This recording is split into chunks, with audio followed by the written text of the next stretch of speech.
Hello மக்களே, எல்லோருக்கும் என் இனிய வணக்கம். எல்லாரும் எப்படி இருக்கீங்க? நல்லா இருப்பீங்கன்னு நம்புகிறேன். ராகி மாவை யூஸ் பண்ணி ரவை தோசை எப்படி செய்கிறது அப்படிங்கிறத இன்னைக்கு வீடியோவில் பார்க்கலாம். ராகி ரவை தோசை செய்கிறதுக்கு ஃபர்ஸ்ட் நம்ம பேட்டர் ரெடி பண்ணணும். அதுக்கு ஒரு பவுலில் 1 கப் அளவுக்கு ராகி மாவு ஆட் பண்ணியிருக்கேன்.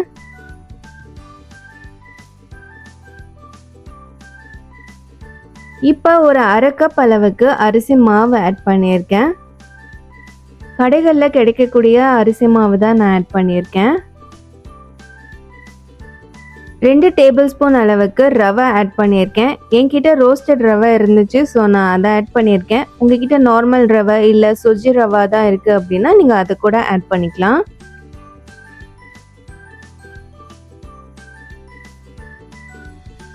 இப்போ ஒரு 1/4 கப் அளவுக்கு தயிர் ஆட் பண்ணியிருக்கேன்.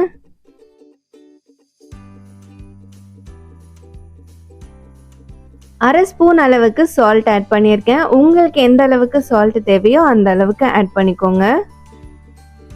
இப்போ 2 கப் அளவுக்கு தண்ணி ஆட் பண்ணுறேன்.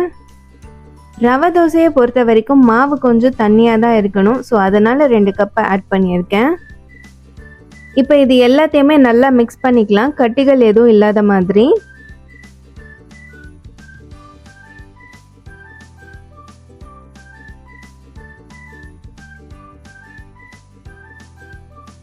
இது கூட இப்போ 1/4 ஸ்பூன் அளவுக்கு சீரகம் ஆட் பண்ணியிருக்கேன்.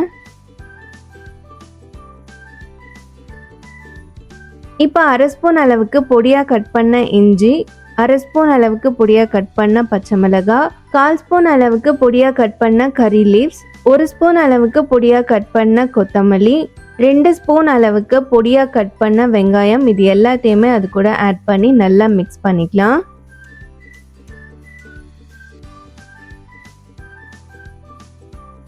இப்போ ரெடி பண்ண இந்த பேட்டர் ஒரு அரை மணி நேரத்துக்கு டிஸ்டர்ப் பண்ணாமல் அப்படியே வச்சிடலாம்.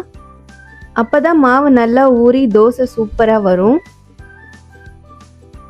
தோசை ஊற்றுறதுக்கு முன்னாடி கொஞ்சமாக பெருங்காயம் ஆட் பண்ணிக்கலாம். நான் 1 பிஞ்ச் அளவுக்கு ஆட் பண்ணியிருக்கேன். இப்போ பார்த்தீங்கன்னா உங்களுக்கே தெரியும் மாவு நல்லா ஊறி சூப்பராக ரெடி ஆயிருக்கு. இது கூடவே பார்த்தீங்கன்னா உங்களுக்கு வெஜிடபிள்ஸ் ஏதாவது சேர்க்கணும் அப்படின்னா அதையும் நீங்கள் வதக்கிட்டு இதில் ஆட் பண்ணிக்கிட்டிங்கன்னா சூப்பராக இருக்கும். மாவு இந்த அளவுக்கு தண்ணியாக இருக்கணும், அப்போ தான் தோசை நல்லா வரும். இன்கேஸ் மாவு கெட்டியாக இருந்துச்சு அப்படின்னா நீங்கள் தண்ணி கொஞ்சம் ஆட் பண்ணிக்கோங்க. இல்லை மாவு தண்ணியாக இருக்குது அப்படின்னு ஃபீல் ஆச்சுன்னா ராகி மாவு கொஞ்சம் ஆட் பண்ணிக்கோங்க. இப்போ ஒரு தோசை பேன் எடுத்துக்கலாம். அது நல்லா சூடானதுக்கு அப்புறமா நம்ம ரெடி பண்ண பேட்டரை அதில் ஆட் பண்ணிடலாம். பேன் நல்லா சூடாக இருக்கணும், அப்போ தான் அது ரவை தோசை மாதிரி வரும். இல்லைன்னா உங்களுக்கு அந்த ரவை தோசையோட டெக்ஸ்சர் வராது. மாவும் பார்த்தீங்கன்னா நல்லா தண்ணியாக இருக்கணும். கெட்டியாக இருந்துச்சுன்னா உங்களுக்கு தோசை ஒழுங்காக வராது. ரவை தோசையெல்லாம் பார்த்தீங்கன்னா மாவு நீங்கள் எட்ஜஸ்லேருந்து ஊற்ற ஆரம்பித்து சென்டராக முடிக்கிற மாதிரி இருக்கும். நார்மலாக நம்ம தோசை நடுவில் ஊற்றிட்டு ஸ்ப்ரெட் பண்ணி அப்படி ரவுண்டாக கொண்டு வருவோம். அந்த மாதிரி ரவை தோசையை ஊற்ற முடியாது. ஃபைனலாக எங்கெல்லாம் கேப் இருக்கோ அங்கெல்லாம் அப்படியே பேட்ச் ஒர்க் பண்ணி தோசையை ரெடி பண்ணிடலாம்.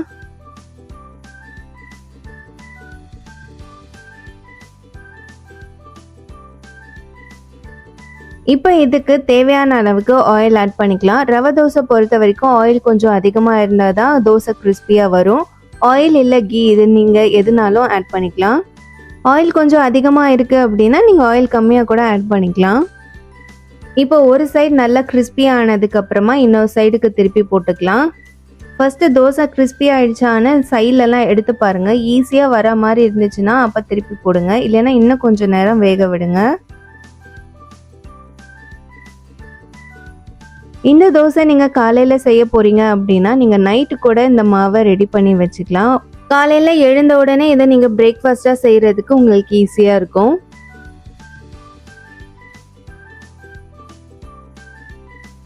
அவ்வளோதாங்க, நம்ம ராகி ரவை தோசை சூப்பராக ரெடி ஆயிருக்கு. அண்ட் டேஸ்ட் வைஸ்மே உங்களுக்கு எந்த டிஃப்ரென்ஸுமே தெரியாது. நார்மலான ரவை தோசையோட டேஸ்ட் தான் இருக்கும். இந்த தோசை கூட கார சட்னி, தேங்காய் சட்னி, சாம்பார் அப்படின்னு எதை வேணால் சைடிஷாக வச்சு சாப்பிட்லாங்க. அட்டகாசமாக இருக்கும். நீங்களும் இந்த ரெசிபியை உங்கள் வீட்டில் செஞ்சு ட்ரை பண்ணி பார்த்துட்டு எப்படி இருந்துச்சு அப்படின்றத காமெண்ட் செக்ஷனில் ஷேர் பண்ணுங்கள். இந்த வீடியோ உங்களுக்கு பிடிச்சிருந்தா லைக் பண்ணுங்கள், உங்கள் ஃப்ரெண்ட்ஸ் அண்ட் ஃபேமிலியோடவும் ஷேர் பண்ணுங்கள். மறக்காமல் அந்த மேஜிக் பட்டனையும் கிளிக் பண்ணிடுங்க. மீண்டும் உங்களை இன்னொரு வீடியோவில் சந்திக்கிறேன். அது வரைக்கும் டாடா பாய் ஃப்ரம் பிறை.